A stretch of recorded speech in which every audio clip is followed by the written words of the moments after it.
Hello and welcome to the People Stack, brought to you by Offer.co.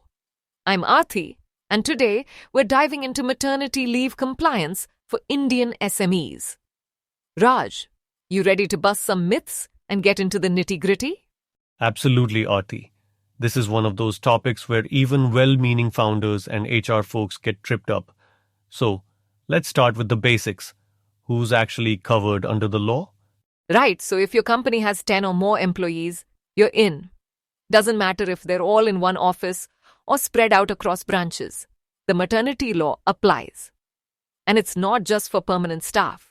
It covers full-time, contractual, temporary, and even agency hires, as long as they've worked at least 80 days in the last 12 months before the expected delivery date.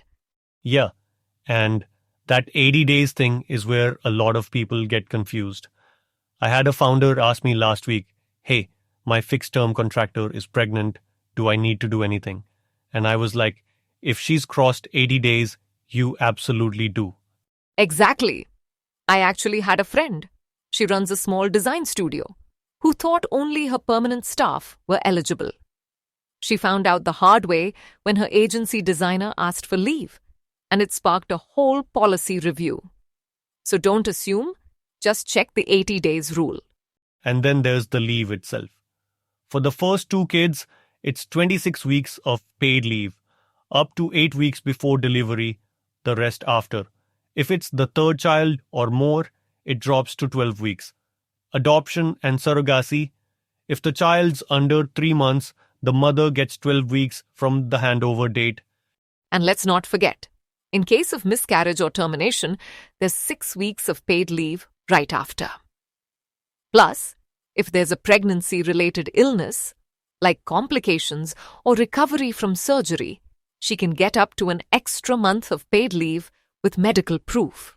One thing that's non-negotiable, the first 6 weeks after childbirth are compulsory rest.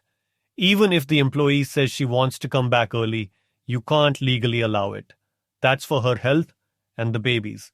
Now, let's talk about pay. Because this is where a lot of SMEs honestly mess up.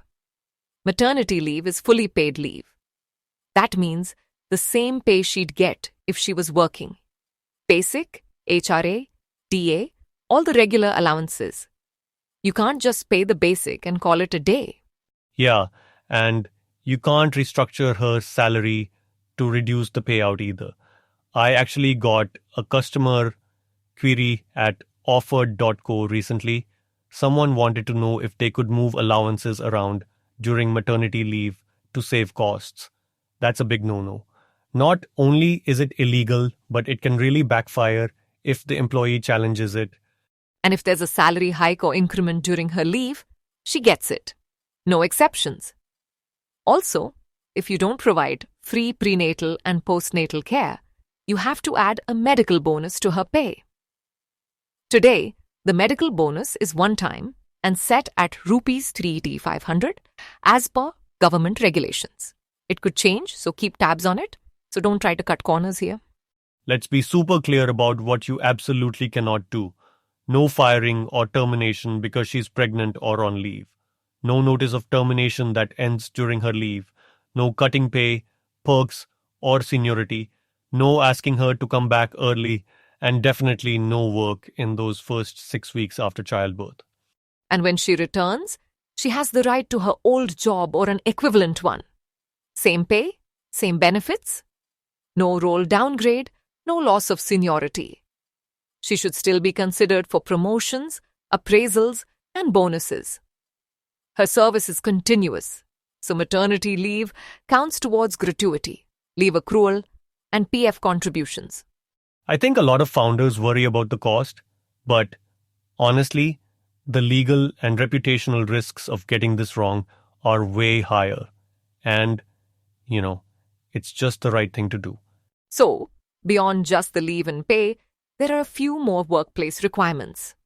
For example, nursing breaks, 2 paid breaks every day until the child is 15 months old. And if you have 50 or more employees, you need to provide or tie up with a creche and allow up to 4 visits a day. And don't forget about safe duties.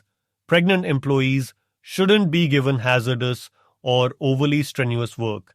If needed, offer lighter duties. Also, every woman employee should know her rights from day one. Share the policy in offer letters, handbooks, or during onboarding. If you get this wrong, the penalties are serious. Fines, even jail time for the employer or manager. Courts can order you to pay any unpaid maternity benefits directly to the employee. And honestly, the reputational damage from a public dispute can be way worse than just following the law. For SMEs without a formal HR team, here's a simple checklist. Confirm eligibility and leave dates, block the leave in your payroll system, make sure salary continues as normal, including increments, plan for coverage in her absence, and set a return to work meeting to support her transition back. At the end of the day, maternity leave compliance isn't just about ticking boxes. It's about showing your team you care and building trust. Get it right, and you build loyalty and a better employer brand. Get it wrong, and you risk penalties and losing good people. So, review your policies, train your managers, and make sure your systems can handle maternity benefits. And as always, consult a lawyer for your specific situation. What we've shared is based on our experience, but every case can be a bit different. That's a wrap for today's episode. Thanks for joining us on the People Stack. Raj, always a pleasure chatting with you. Same here, Aarti. And thanks to everyone listening. Don't forget to check out OFFRD.co for more resources. We'll see you next time.